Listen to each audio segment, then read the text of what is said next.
Hi, I am Mark, a faculty member from the Ateneo Development Studies program. My presentation today is about my experience in managing a year-long service engagement of my development studies students with their respective partner communities amidst the COVID-19 pandemic in order to ensure a valuable and transformative service learning experience for all stakeholders involved. To start, let me discuss the stages of a valuable and transformative service learning experience. Studies have shown that service learning to be truly valuable and transformative for faculty, students, and partner communities, it must undergo the following participatory 4 stages of service learning project management, which consist of first, stakeholder readiness and preparation, second, ample project design, third, proper project execution, and lastly, fourth, adequate project evaluation. However, each stage requires ample time for the entire service learning engagement to mature and flourish. The problem is, this cannot be fully achieved within a semester, more so when compressed in a quarter system which only spans within 8 weeks. Thus, I argue the significant outcomes for all stakeholders in the service learning partnership are more likely to result from long-term, intensive involvement in service learning projects, which spans across different semesters or even quarters. I was able to do this by engineering the alignment of these 3 online courses, namely Dev 106.1, which is Community Development and Social Change, SOCSI 13, which is the Economy, Society, and Sustainable Development, and Dev 107, which is Project Management. All of these are partnered with another course in the Ateneo, which is the National Service Training Program 12, or what we call the BICIS, to ensure proper coordination and consistency of engagement with the Ateneo partner communities.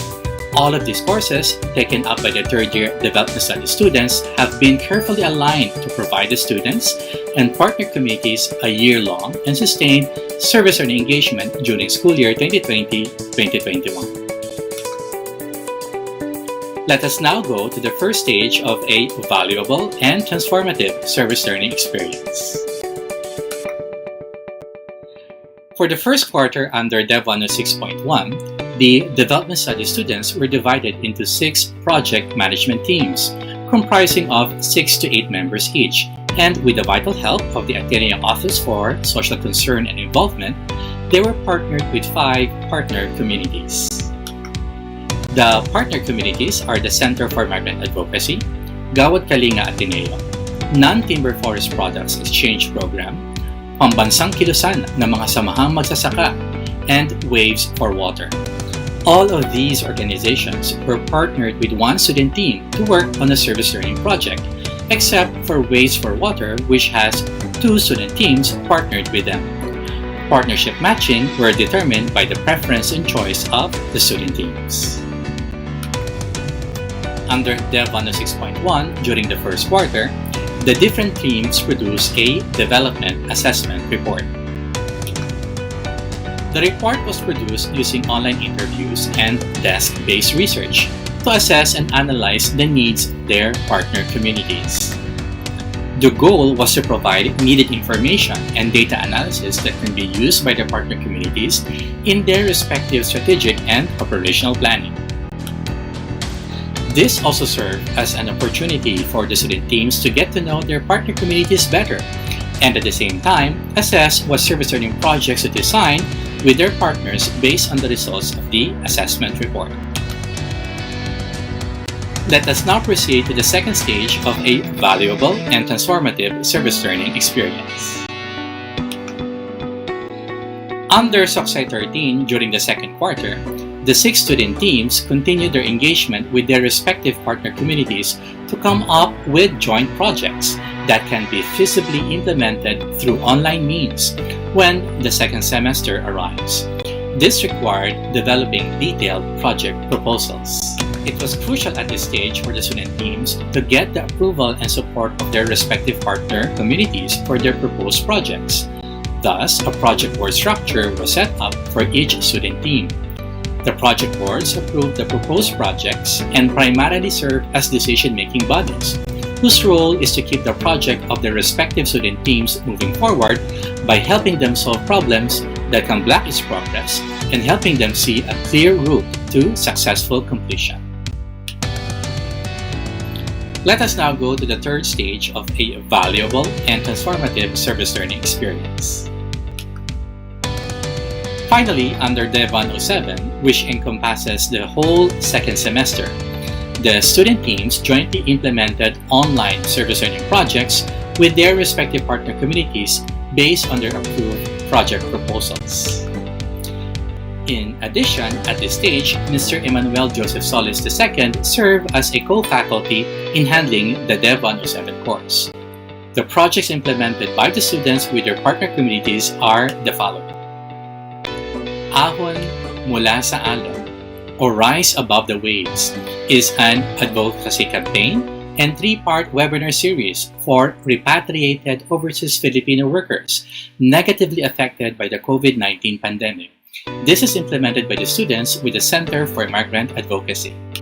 Second is Lupa ng Araw, or Earth of the Sun, which is an advocacy, fundraising, and voters education campaign with a capacity building seminar for young Filipino farmers, which was implemented by the students with Pakisama and affiliated farmer organizations in the Bicol region and Iloilo province. Third is Protect Our Lands, which is an advocacy campaign to protect the rights of indigenous peoples and stop the construction of the Kaliwa Dam in the Quezon province. This is implemented by the students with the Non-Timber Forest Products Exchange Program. Fourth is Sama-Sama Laban sa Pandemya, or Collective Fight Against the Pandemic. It is a health advocacy and five-part capacity building seminar for community or barangay health workers in Caloocan. This is implemented by the students with Gawad Kalinga Ateneo and physician partners. Fifth is Tubig para sa Pitpit, or Water for Pitpit, which is an advocacy campaign to address the water inequality experienced by the Aita community in Sitio Pitpit, Porac, Pampanga. This is implemented by the students with Waves for Water. And lastly, the sixth, the Barangay Talaibon Water Fund, which is a remote household organizing project in Batangas, which is focused on establishing a community-based water credit system. This is implemented by the students with Waves for Water. As you can see, the semester-long schedule provided the student teams enough breathing space to implement their projects, monitor their progress, and adjust to issues and risks that come along the way. To maintain the quality implementation of their respective projects, the student teams are required to produce a midterm evaluation report to evaluate project implementation midway so necessary changes can be made, and a full evaluation report to measure the social impact of their respective projects. Finally, let us now go to the last and fourth stage of a valuable and transformative service learning experience. As part of an adequate project evaluation, where my students conducted effectivity, efficiency, and impact evaluations of their projects, I also conducted evaluations to determine the overall impact of the projects implemented by the students with their partner communities using the Community Impact Scale developed by Salinas, Minan, Drogen, and the Prince. I also evaluated the impact of the service learning experience of the students before, during, and after their service learning engagement using the Community Service and Attitude Scales developed by Sharella, McCarthy, and Tucker. In answering the Community Impact Scale, key contact persons from 5 partner communities reported the service learning projects implemented brought favorable impact in their respective organizations in terms of skills and competencies, motivation and commitments, personal growth and self-concept, and acquisition of knowledge. When it comes to their social capital, organizational operations, and organizational resources, partner communities claim that service learning projects brought favorable impact. In summary, the 5 partner communities reported to have had an overall very positive experience in their 1-year service learning engagements with their respective teams of third-year development studies students. Let me quote from one of the anonymous written feedback from a partner community. Our organization would like to extend our profuse gratitude for this fruitful and engaging partnership. Commendable work of the students, formators, and faculty members involved. This year-long setup is ideal for such partnerships. I recommend consideration of such long-term partnerships with other classes or courses in the Ateneo that have similar or related designs.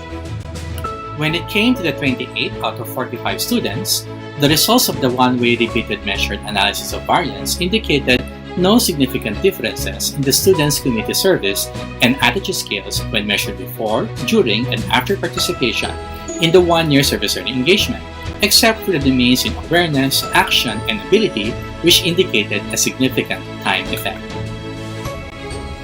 Follow-up comparisons indicated that each pairwise difference for awareness, action, and ability were significant, indicating an increase in scores over time, suggesting that participation in the one-year service learning engagement increased the students' level of awareness, action, and ability in community service, but with a small effect size. However, for those domains that did not yield a significant difference, it can be noticed that the engagement responses of the students before, during, and after completing the one-year service and engagement indicate the students' attitudes are still generally positive towards community service. In the end, the year-long service learning engagement of the students, following the 4 stages of a valuable and transformative service learning experience implemented across 3 courses within the span of 2 semesters, resulted in students appreciating that they are serving and learning at the same time through a sustained way, personally witnessing from the ground up the germination, nurturance, maturation, and flourishing of their relationships with their partner communities towards meaningful and fruitful engagements. Let me end this presentation by reading a quote from the reflection of one of my third-year development study students at the end of experiencing a whole year of service learning engagement. This quote is from Mackenzie Kinsella. I had several realizations based on my service learning experience. First, I realized that strong development projects can be executed even during difficult times like the pandemic. Thus, I should not let seemingly large obstacles stop me from trying to make a positive impact on the world. Second, I realized that real change does not usually happen from just one individual, but rather a group of individuals working together to make positive change in the world. I will always remember this experience as the first long-term service learning project where I realized my potential as a change maker. Ultimately, this is just the beginning of my long journey as a development practitioner, and this is my first major step into becoming a socially responsible citizen of the world. Thank you for watching and listening to my presentation. May this inspire you to continue with your service learning engagements even with the challenges brought about by the COVID-19 pandemic. With service learning, we can make real-life social changes and at the same time help our students to be the professionals and leaders the world hopes them to be.